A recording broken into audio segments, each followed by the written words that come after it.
days. There it is, up on the GFAN website, and we'll pop the link in as a reminder for everyone where we put those. And we usually add any additional resources that we have from the call. So thank you, Quentin. Rest your voice, please. And welcome everyone. We have Maddie from the Action Secretariat with us.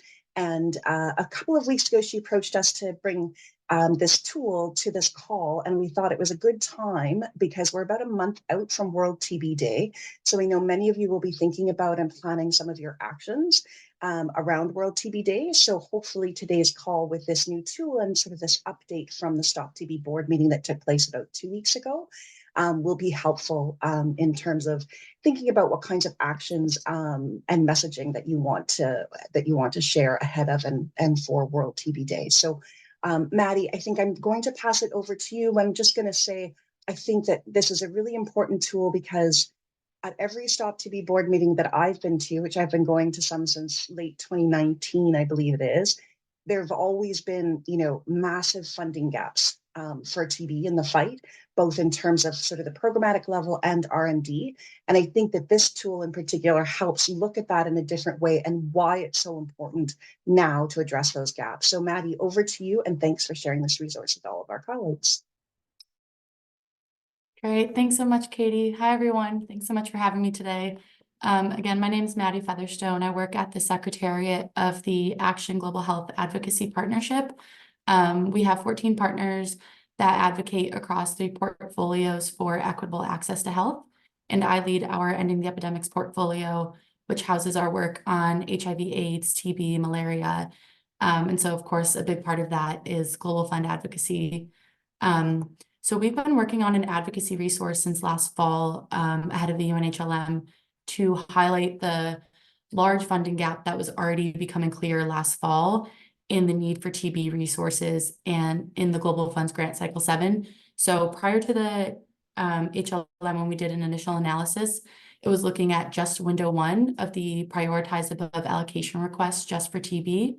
And now we have updated that. And it's covering the first 3 windows of applications. This month, window 4 is coming in, so we'll update it again. But now we're looking at a funding gap of at least 1.1 billion. I'm going to throw the link to this resource in the chat, and I'll share my screen as well.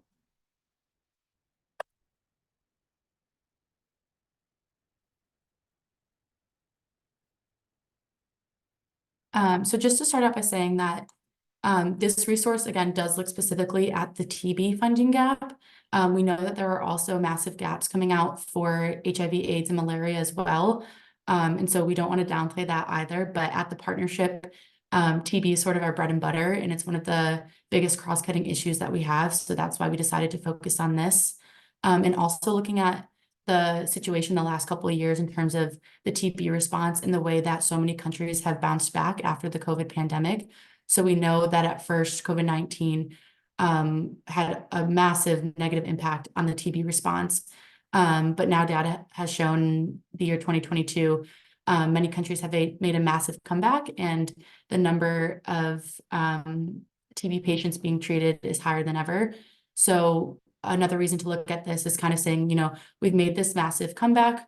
We're looking at stellar progress, and we don't want to risk losing that for lack of, modest additional funding. When you look at the whole bucket and how much is there, it's just a little bit more that we need to kind of get across that line. So again, we know that some folks might also be hearing different numbers for this funding gap. So what we did was look at the application forms that are available on the Global Funds website, and looked at, again, the prioritized above allocation request for each country as it applied. And so for starters, not every country had that number available in their application. So when we say 1.1 billion, we know there's actually another missing chunk there. So of the countries that we analyzed, there's about 20 of them that didn't have that number available. So when we look at other numbers for the gap that are being shared by Stop TB and Global Fund, I think Stop TB shared it was around 1.3 billion, and I think the Global Fund shared that it was around 1.2 billion. So again, that might just because they have access to different data than we do. but all in all, it's still pretty close, over 1.1 billion. And a large portion of that is for, of course, TB diagnostics, treatment, and care, especially for the commodities and the cartridges needed for those gene expert machines. So what this asset really does, and I'm gonna open it up.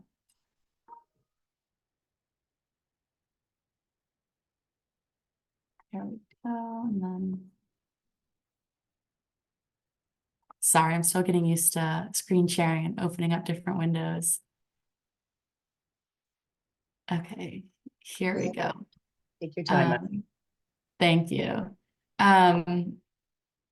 So the first thing it does is kind of cover the parts that I just mentioned, sort of why we're looking at this now, why this is prime time to be talking about this.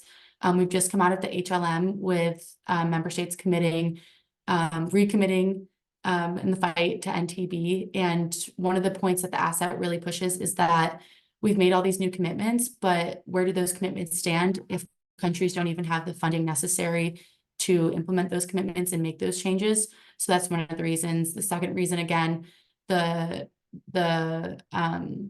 past couple of years, what we've seen bouncing back from the COVID-19 pandemic, we don't want to lose that progress. And thirdly, we're seeing huge ambition come from TB priority countries. So for example, DR Congo, Bangladesh, Uganda, Nigeria all have really ambitious plans to expand molecular diagnostics as their initial test.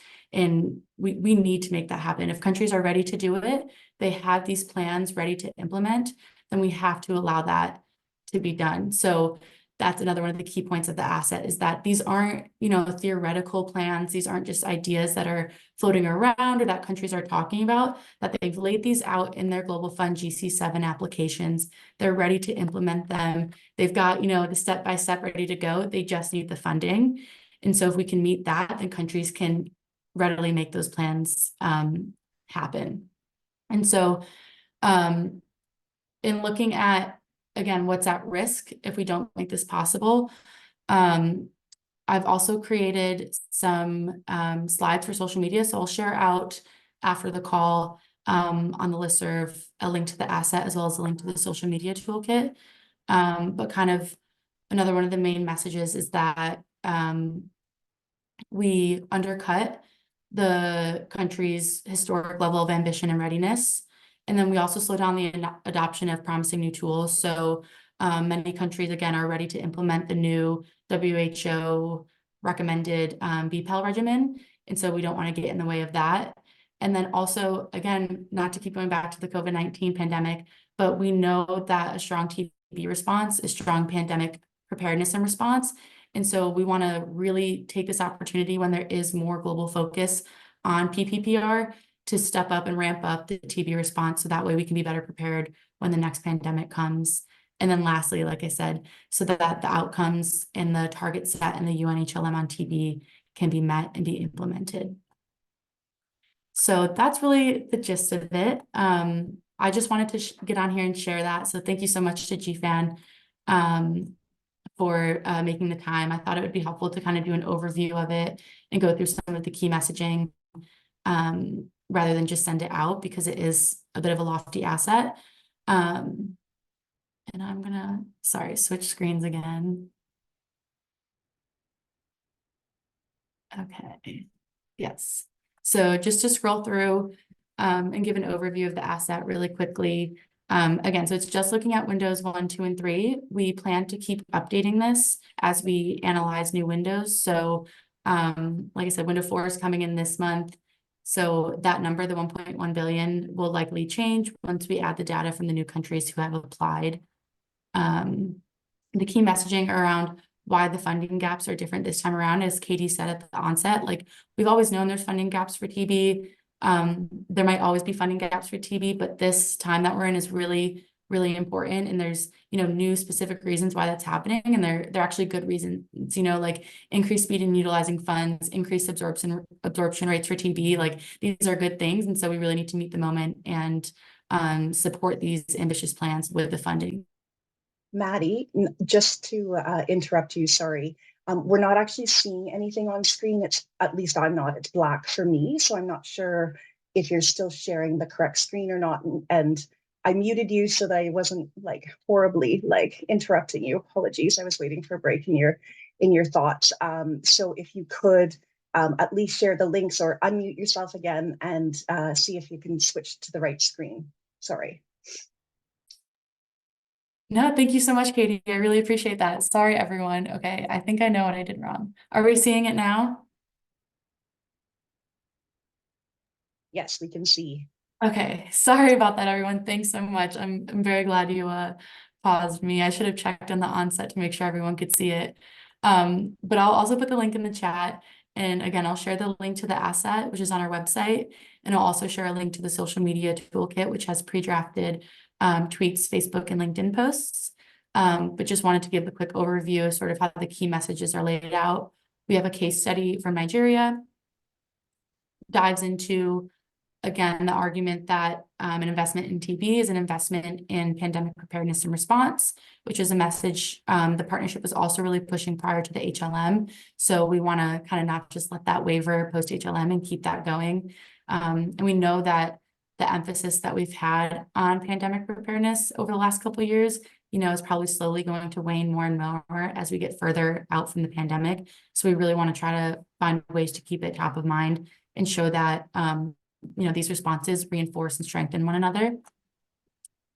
The new game-changing tools that I talked about, like switching to the BPAL regimens, and then meeting the HLM targets. So we hope that this asset is useful for folks across the gamut in implementing countries, in donor countries. Hopefully you can pull key messaging from this resource in conversations with your MPs, with other advocates, any direct donor conversations with your ministers of health, minister of finance, to show that, again, this gap is here. It's not for theoretical plans. Countries are ready to implement these plans, and they just need the funding to do so, and that there are serious consequences for the fight against TB and for real communities and individual people if this funding gap is not met and countries can't, meet the moment of their ambition. So I will pass it back over to Katie, but thank you so much, everyone, for your time. Thanks, Maddie. Really appreciate it. Sorry about the technical issues there. They happen to me a lot because of the different sizes of my screens, or I'm on a laptop and it just doesn't want to work. Thank you very much. I think that's very helpful. And I would just open it to any questions or comments. Feel free to use the raise hand function. Let us know in the chat that you want to speak, or pop any questions into the chat. I was just going to ask one quick thing, because I know I read this, but it's now a few weeks ago when you first sort of sent us an advanced look at it. And last week, or sorry, not last week, but the last time we had a GFAN call, my understanding is Mike Frick was on talking about TB vaccines. And I think that's something that we will also get to when we talk about the board meeting. At least for me, it was a personal highlight in terms of some of the discussions. And I'm just wondering, does this cover that in any way? Is there any kind of other tools that are talking about those possibilities of vaccines and what needs to be done? That's a great question. No, it doesn't specifically dive into vaccines and kind of what's at play now and what's in the pipeline. We do more broadly, or it does more broadly talk about sort of upcoming and new ambitious tools and treatments. So that would include vaccines, but we don't specifically get into, where we're at now with the development of the vaccines. Thank you. And I see Peter O'Weedy with your hand raised. Peter, welcome. Go ahead. Yeah, thank you. Thank you, everyone. And thank you, Maddie, for that presentation. We have seen the title, Another Kind of Gap, and it looks at the landscape of the funding, touching on the R&D gaps, and also generally on the global fund. A number of countries, particularly low-income countries, are also in the process of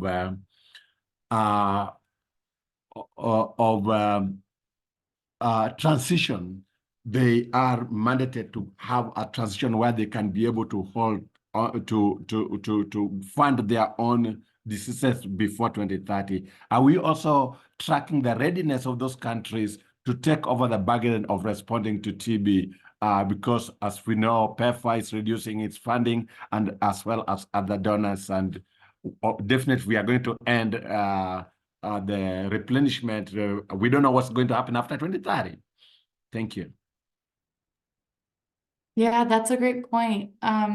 This doesn't specifically get into transition and country readiness, but I do think that would be an interesting thing to look at, in another version of this and looking at funding and how it is distributed. But one thing it does talk about briefly is that, so again, we're looking at the global fund applications and we're talking about GC7, but the way we see it is like, however that funding comes to TB, we're happy about it. So if it is through the Global Fund, that's great. If it's direct investments to country and health systems, that's great too. Whatever that looks like, depending on the country context and how they'd be best set up.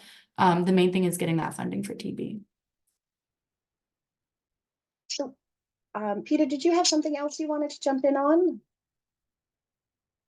Or is your hand Thank you, up? Kelly. Not at the moment. Okay, sorry, it's just a legacy. Okay, no worries. Thank you. I think that's a very big question in terms of that work. And I would welcome, I'm not familiar with sort of any group or any sort of entity that is doing that kind of assessment of transition. So if anybody has any resources, please feel free to share it with those of us who don't know into the chat.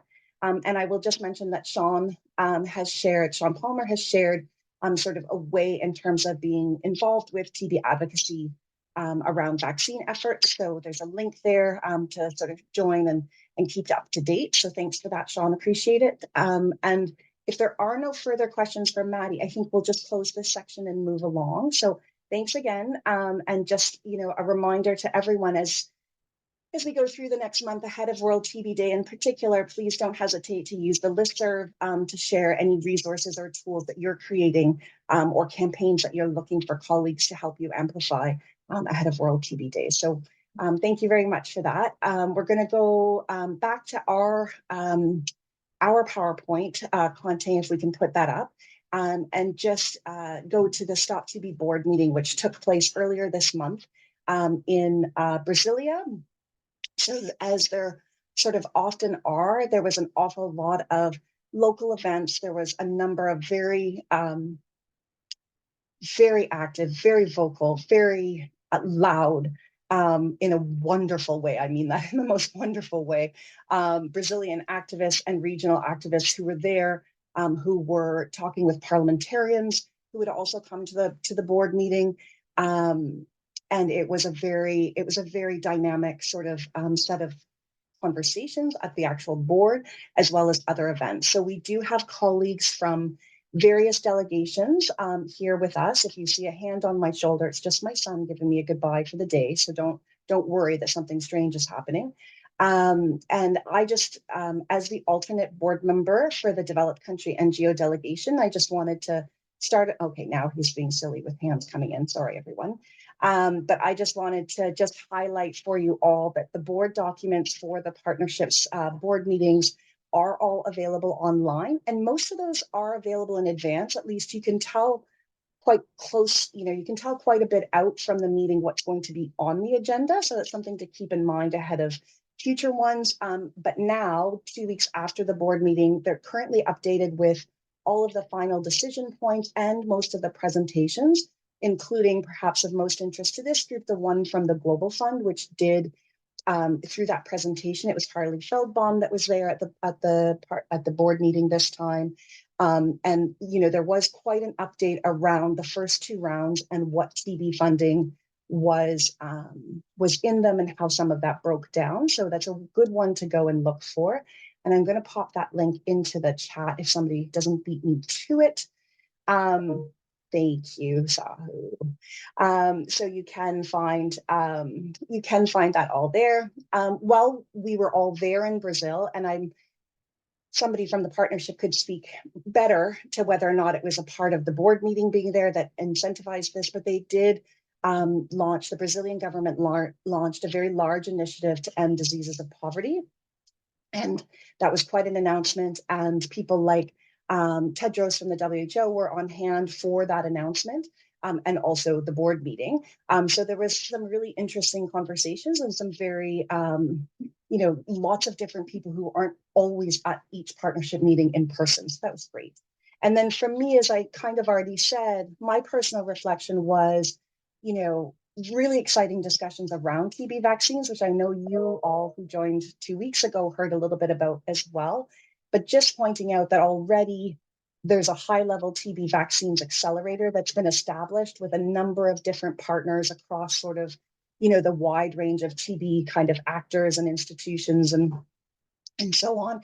And they will be meeting and talking about how we have to get ready to roll out vaccines. So similar to what, sort of Maddie was talking about in terms of, there are new things in the pipeline, vaccines, but treatments, et cetera. And we have to get ready for those as a community, as a world, right? We have to be ready with the right kind of guidance. We want to make sure that, if the vaccines are there, they go from ports to arms, right? When we talked about COVID vaccines, where they get to a country, but there wasn't enough time to plan a good distribution plan. So to me, that's exciting that, we're at least a few years out. And, that at a very high level, there's already discussions beginning about that. So I am going to pop a bunch of links into the chat for you that are just to a few of the documents that I specifically wanted to sort of draw to your attention. But right now, I am going to actually pass it over. Oh, no, sorry. I had one other thing. Sorry. Before we go, there's one other slide, Conte, if you could just show it. Because what I wanted to share is that this is from the last board meeting in Varanasi, India in early 2023. And what the Stop TB board had done was, as a principle, aim to achieve 50% of sort of, community representation on their board. So while this decision was taken in India, now my dog is here too. This is so much fun. While that decision was taken in India in March of 2023, this was actually the first board meeting where we fully had this new sort of setup, which includes, you're familiar with the developing country NGO delegations and the communities delegation, but there's also a new delegation with 2 voting seats of the key and vulnerable populations, which are actual individuals who have experienced TB or are experiencing TB, and not, for example, like organizations that work on behalf of key and vulnerable populations. So I just wanted to remind you all of that at the outset, and I think we're even joined by at least one of the new colleagues who is sitting in that key and vulnerable population seat in the board. So apologies that I forgot about that, but I did just want to show that and remind you all, because that's a bit of a switch, and there were other changes. And that's my dog. And there were other changes in the board to make it so that this had a good balance. But yeah, I think that was really important. And this was the first board meeting that had all of those elements. So I am going to take it and pass it over to first, I think, Peter Owidi from the communities delegation to give us some of his high-level reflections from the board meeting. And I'm going to pop a few links into the chat now.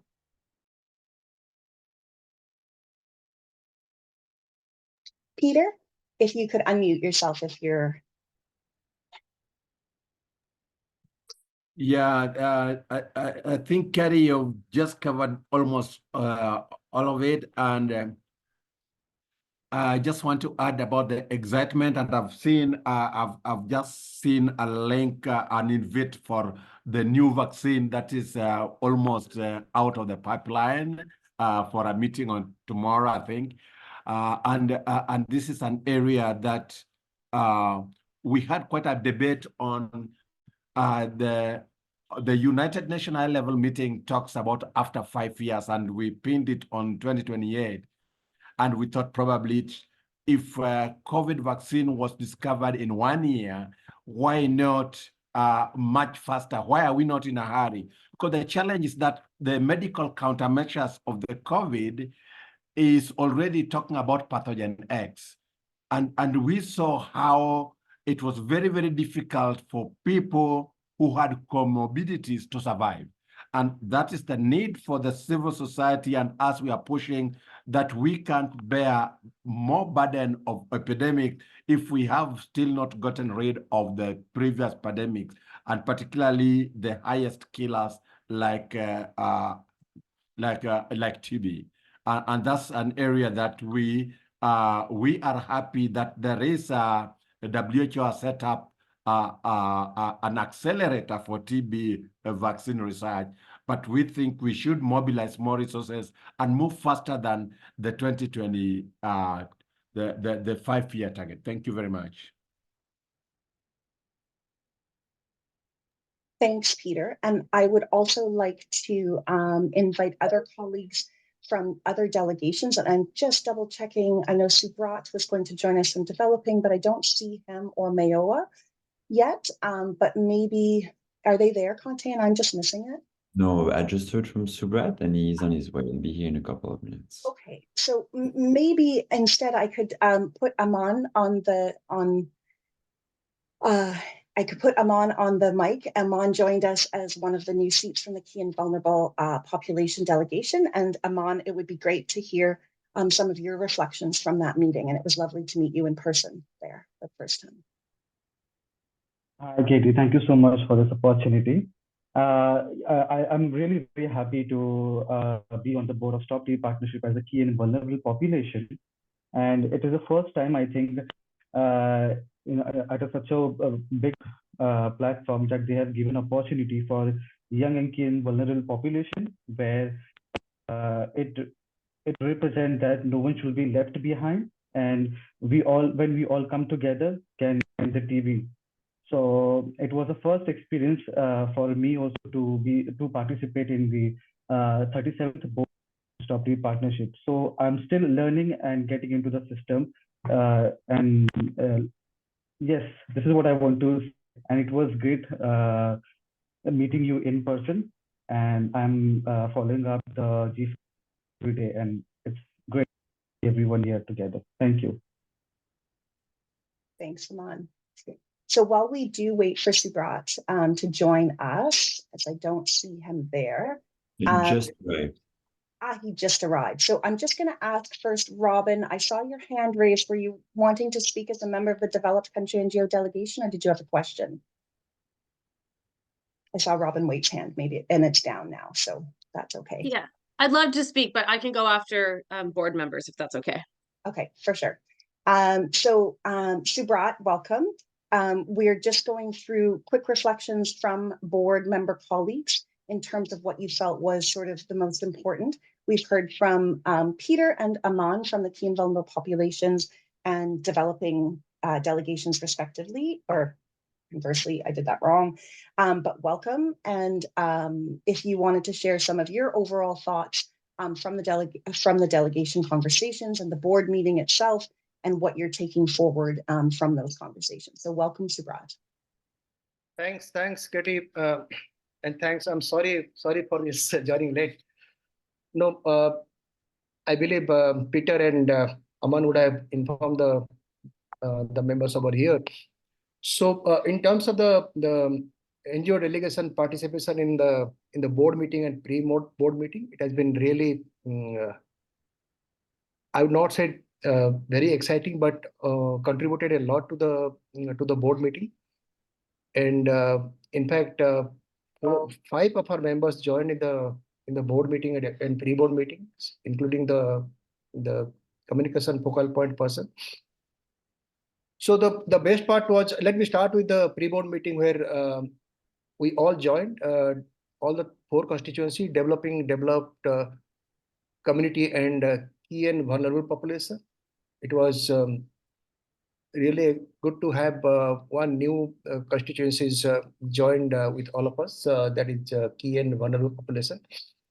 And in the pre-board meeting, we discussed several areas which we thought would be important to discuss in the board meeting, arrived at common points to be raised in the board meeting. And also the best part of the pre-board meeting was the common statement. So we all worked together, Katie, Robin, myself, Deliana, and all the members, we worked together to formalize a kind of a common statement, which I believe, Katie, would have been in your website. So the common statement actually reflected several issues which the delegation members, all the constituency, they wanted to flag, to raise among the board members. And in the statement also, we had several issues around resource mobilization, vaccine, and other issues. So that's the part of the pre-board meeting in a nutshell. And in the board meeting, together we, there were several sessions. Probably Peter and Aman would have outlined the sessions covered in the board meeting. The board, the delegation, from the delegation side, we appreciated the work of the Stop TB Partnership Executive Director and the team. And then on the specific thing I would like to highlight, because we pitched in for the TB vaccine, Global Fund, and the innovation section, TB reach, community-led monitoring, and several other areas which discussed in the board meeting.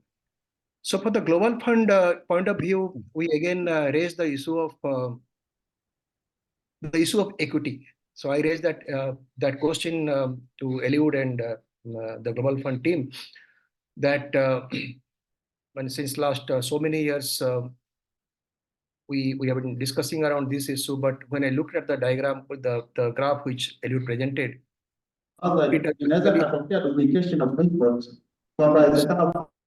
sorry, anyone speaking? No.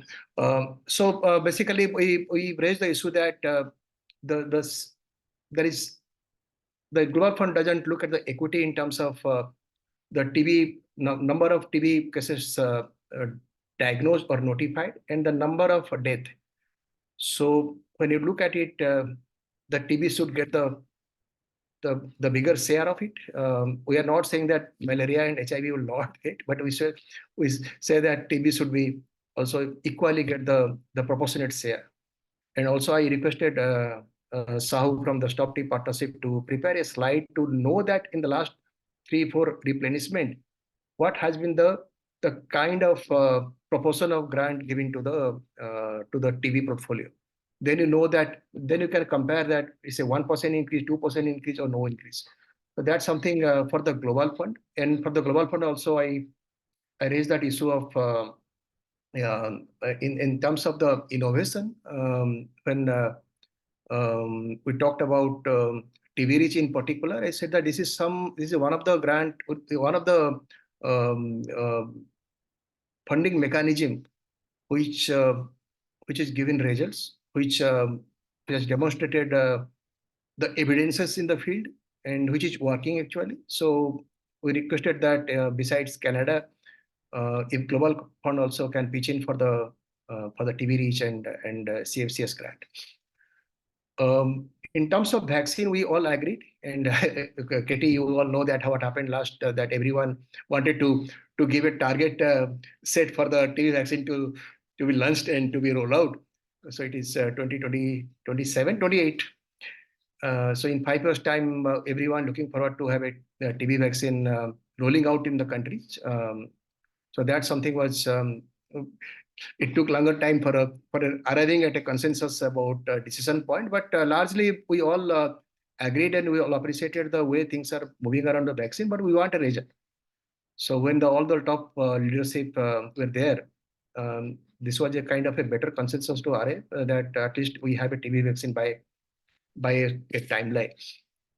On the community-led monitoring, absolutely a key areas which our delegation also thought about, that how we can scale up this community-led monitoring through the One Impact tool across countries. And we also said that that countries which are not implementing the CRG tool and the community-led monitoring should try it out in that plan and in the country plan and implement it,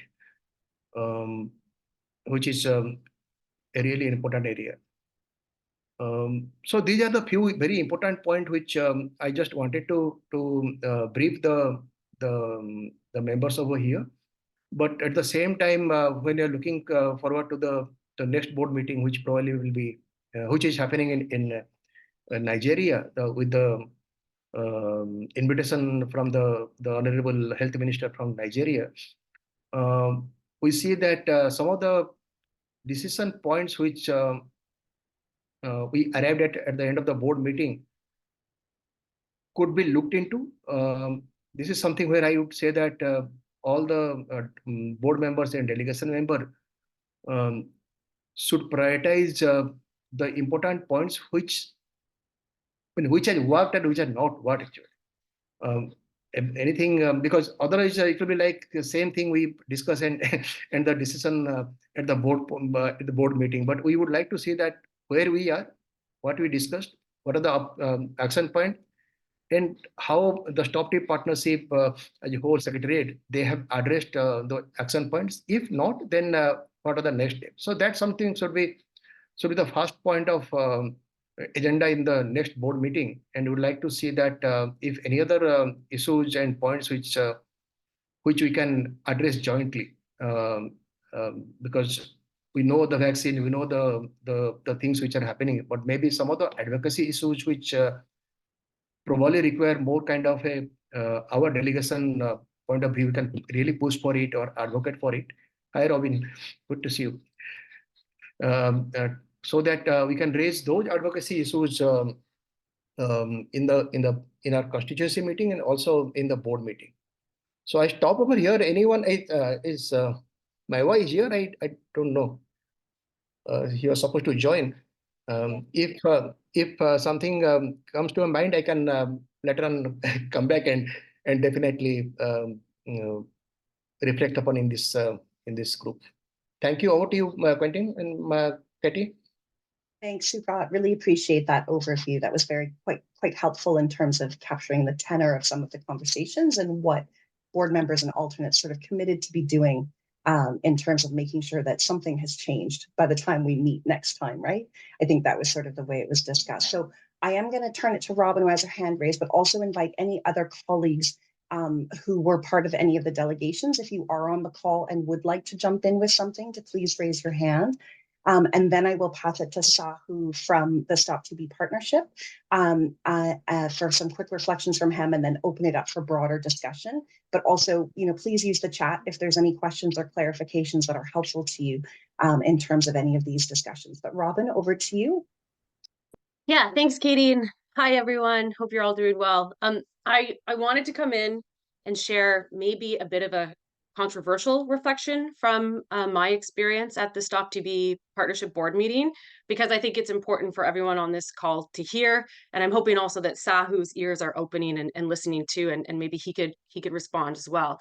But something that I noticed through participating this time around, and also sitting on the developed country NGO delegation, is that there's a bit of an issue with governance and how communities are being engaged in the Stop TB board meetings. I think that it's amazing that the Stop TB partnership is moving towards having 50% representation of people directly affected by TB.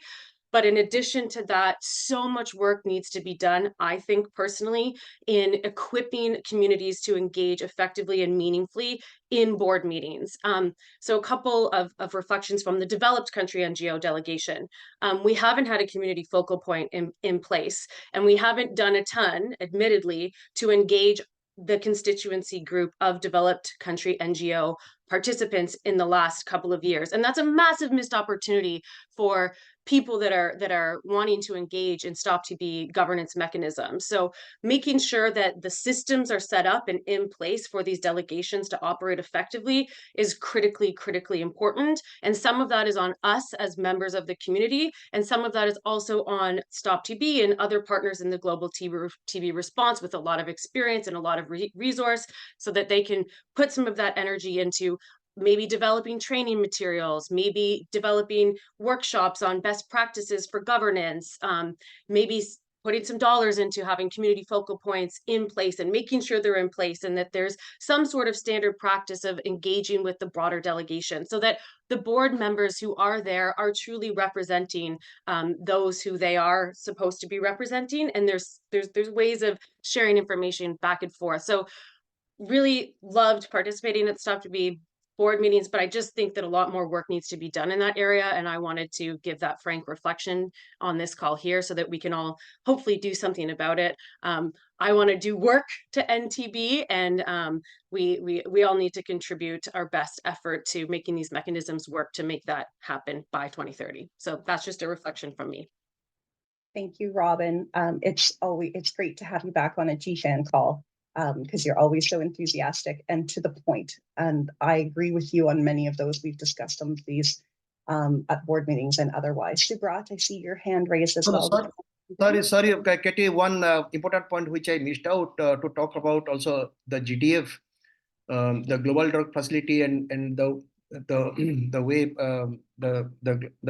the mechanism has worked out in many countries, supporting many countries, the TB medicines in particular. But again, from our delegation point of view, we raised a point that it's not that we have to wait the country to really ask the question or ask for the TB medicine when it is in crisis, but can you have a mechanism when we have a mechanism like in the community and civil society kind of CFCS mechanism where many of the NGOs are working in the field, when they can also raise the issues and that can be taken up immediately instead of waiting for the countries to submit a kind of formal kind of submission to GDF for the TB medicine supply. So that's one point I wanted to add it. Thanks. Over to you, Katie. Thanks, Subrat. And just to say, I think there's, Blessie's put a comment in around sort of the comments that Robin was making. And I think many of you know that GFAN was a part of a partnership that released the meaningful principles for involvement of communities and civil society in global health institutions, or global health governance, I guess is how we called it. And, those principles are that, it's not just about putting people in the seats or having the seats available. It's about making sure that they are properly supported, properly resourced, so that those representatives are both able to speak to the broader constituencies as well, ahead of and during different discussions in terms of governance, but also be able to effectively represent at the board table, meaning, they have access to the right information and those kinds of things ahead of time. So I think, thank you, Robin, for raising that issue. And I think there's a larger sort of discussion around that that's taking place. And I think it's important to note from our delegation's perspective that the partnership has recently made a small amount of money available to our delegation, which we haven't leveraged yet, but for some support this year, so that hopefully as the developed country NGO delegation, we can, for example, reconstitute a broader constituency and begin to have that kind of engagement with our constituency. The point around GDF, Subrat, I think is really helpful to mention. And I really, for those of you in this global fund kind of world that may have struggled with concepts of market shaping and what that means, I highly recommend that you go and look at Brenda's presentation from GDF. It's the way that she presents the information around what the Global Drug Facility for TB does is so helpful to understand what market shaping, what kinds of support institutions can do in terms of making sure that there's affordable access to quality supplies of medical, treatments, as well as, other supplies for these diseases. So I highly recommend that. Despite the fact that I think she had to present at like 6 p.m. on day 2 or something like that, it was still my favorite presentation of this board meeting, like it always is. So Sahu, we've covered a whole bunch of different things in terms of this discussion. But wanted to open it up to you if you had any reflections from the partnership in terms of these conversations, but also the conversations in Brasilia. So Sahu, thanks for joining us. Lovely to see you again. Welcome, and over to you. Thank you, Katie. Thank you, and thanks to all the board members who reflected on the board meeting. We are very grateful to all the board members for the exciting board that we had in Brasilia. And I think, as Katie, you perhaps described, it was quite lively and noisy and loud, which is good, because TB often is not that kind of a voice that is heard frequently. So just a few things from my side. Yes, so This board, in our experience, was the largest ever in terms of the number of people that attended. It was also one of the highest level of participation. We had 3 ministers of 3 high burden countries in the room: Philippines, Indonesia, Nigeria. And not only in the room, but participating in the discussion. And I have never seen, in my experience, ministers jumping in and trying to edit decision points. So that shows the level of engagement and enthusiasm there. So that is great to see. We also had some deputy ministers, I think about 3 of them, 2 from the Latin American region. DG Tedros was there himself in the opening. We had the regional director of PAHO himself there. We also had the commissioner from African Union also there. So I must say this was a very high-level meeting. A few things on the discussion there. I think this vaccine, and many people commented on the vaccine session. It was a rather lengthy session, and when we started constructing it, we were not sure how it will go, but I think people liked it. There were 2 panels, one focused on the research and development of new vaccine, and the other one focused on what should be done to roll out once they are there. So I think both were very good panels. And I think the decision point for the vaccine session was the longest negotiation ever on a decision point in my experience of all the board meetings I have been. And it was great to see the Indonesia minister finally pushing his point that he had, that we need a firm target. We cannot just say about number of years and all that. And it is very good to now have a date there, 2028, and I think it is relevant just imagine the next investment case for Global Fund, and the next funding cycle, 2028 will be covered, right? 29, 30, 29 maybe up to. So this has relevance also for the Global Fund discussion. Very good to have Jeremy Ferrar there from Global Fund. As you know, he's the chief scientist there. And he is very good in kind of inclusive discussion, and we saw his role there in the board, and we also feel that he will be an important ally in going forward in all these discussions with the TB Vaccine Accelerator Forum. As was mentioned earlier, I would just like to highlight that not only 2022 was a good year for TB, record notifications, unprecedented, but also 2023 is likely to be better. And we got some provisional data from high burden countries and did present to our board, and also highlighted that this is the time where funding cannot be a constraint. The ambition is increasing, absorption is increasing, performance is increasing, and this is a time that we need to see that the funding gap is not increasing at this time. I must say also in the Global Fund discussion that in the grant cycle 7, so I think, so first of all, thanks for that report. That is very good. I think it will help all of us in the advocacy work. In the Global Fund grants, the unfunded quality demand is something that keeps changing. So it's very difficult to keep track of it. But in the link that we shared and in the decision point, we agreed with the Global Fund and put there as 1.2 billion. But of course, this is a moving thing because some things go under the allocation with the grant negotiations happening and more countries come with more data. So, but whatever the amount is, it's a big amount. There are also countries, for example, I can say Nigeria and a few others, who have front-loaded and do not have actually essential commodities on the 3rd year or the current grant cycle. So this is a serious thing. We also presented that if we analyze the national strategic plans of countries, the funding gap there is even bigger. So the Global Fund unfunded quality demand appears to be a small part of the total funding gap in the national response. So this was also highlighted. We have now good decision points, and as Subrat said, yes, we need to act on it and present back to the government, present back to the board what has been done and what more needs to be done in the Abuja board. I would also quickly mention here that community-led monitoring was a kind of very different kind of presentation there. And I think those of you were there. This is something that is new, and it has great potential. And I think the TB affected communities and everybody else can take this to the next level. And it's an exciting thing that is happening. I will not say more here. I would stop here, but just to inform you that we are working on a paper for the disease split discussions for Global Fund, which the board actually has asked us to work.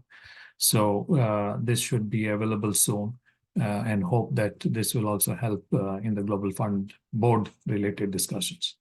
And finally, to answer to respond to Robin, yes, thank you for the feedback. Actually, the board has, as you saw, has changed quite a bit. New constituencies have come in. We are open to suggestions on how to see that these new seats are actually meaningfully engaging with their communities.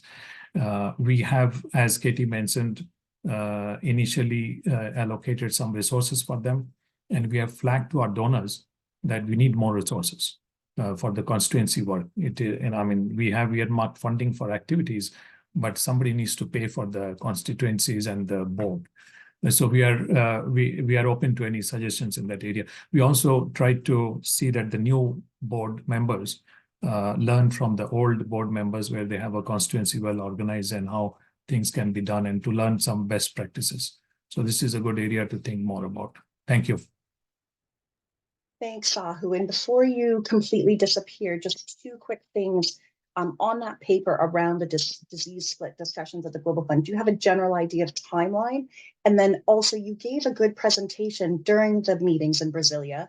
And I don't know if it's just my brain, but I'm not seeing it on the list of items available from the board. Could you point us to that, or let us know when that one might be up as well? Because I think that had a lot of good up-to-date figures, if I remember correctly. Yes, so that presentation that we made in the Global Fund session should be available, but I think it was all available in a shared folder which was accessible to the board members. I'm not sure whether it is in the public domain, but I'm happy to circulate to this group, and I will go back now and see that at least that one is in the public domain on the board website. And for the timeline, we have started working on it. There have been some ideas coming, and our effort is to see that we do it quickly to be able to be helpful during the board. I think the board Global Fund board is in April, right? April 3rd week. So I think it should be available much before that. But please let us know if it is required for any other discussion. We can also think about a faster timeline on it. Yeah, I mean, I think, it would be helpful. There are some colleagues from Global Fund delegations, including myself, on this call, but just as a reminder, that disease split conversation is meant to come back.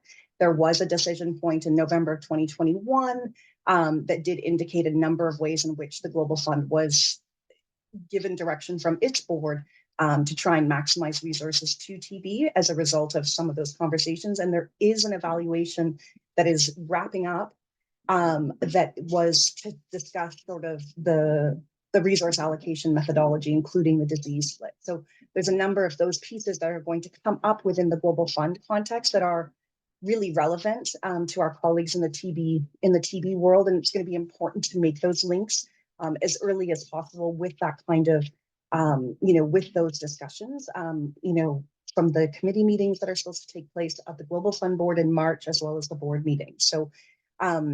And hopefully that's something, that we can play a part in as GFAN, having the opportunity to sit within both boards. But there's others here. And just noting Robin Montgomery, with a comment in the chat. And I didn't know if you wanted to jump in on that, or if anybody else had any quick questions or comments before we wrap up the call today, either for Sahu or other colleagues who have spoken today. Is there anybody who wanted to jump in? No. Okay, we're just quiet. We've answered all of the questions. That's fine. That's all easy. I think the point that Robin Montgomery is making in the chat about making sure that the the data and the expertise that comes out of CLM in all communities, TB, et cetera, is really seen as part of the sort of data that's used in making decisions at the country level. It's why, for example, in our participation in our, I guess just our participation in the Future for Global Health initiatives and Lusaka agenda, we talk about country ownership, not government ownership over health programs and those kinds of things, because it really does have to both include, but also recognize the expertise that comes from communities and civil society. So thank you, everyone. Again, most of this documentation is available already on the Stop TB website. Maddie shared links to the action tool that we talked about at the top of the call. I do recommend the GDF presentation. Thanks for Subrat for mentioning it, because I had forgotten. It is really helpful and is really interesting and a good primer around market shaping if you're somebody who struggles with that like I am. And just welcome sort of any sort of questions or comments. And just to say also, I did pop the link for the joint statement that sits on the developing country NGO to the Stop TB board website. And I did pop that into the chat. Conte, are there any last minute reminders that we were going to give colleagues? I can't quite remember. Katie, one small point from my side. In fact, we are about to finalize the key action point from the board meeting in terms of the our delegation point of view, and which will be uploaded, which will be shared with almost all the networks, including GFAN and other networks. So it will be uploaded in our delegation website. And Robin, I agree with you. We can have that quarterly kind of calls with the board member, maybe among the constituencies, to see jointly how we are moving forward. I completely agree with you. Over to you, Katie. You. And I'm just belatedly seeing a comment from Anthony about the One Impact tool. And Anthony, I'm not sure anybody here can answer that, but this is a good point. So I'm just going to copy that, and maybe we can connect after the call if you want to send me an email so we can connect and point you towards some of the colleagues where that input should be received. So thank you all for joining the call today. Hope that was helpful and interesting for those of you who haven't had the opportunity to participate in a Stop TB board before.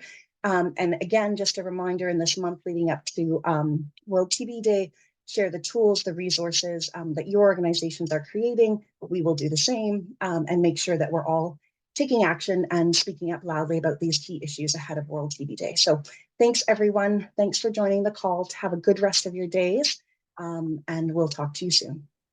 Thank you, Katie. Bye. Thank you. Bye, everyone. Thank you. 2 weeks. Bye. Yeah, thank you, and bye, everyone. Bye, Peter. Thanks for coming. Bye. Bye, Katie and Kanta.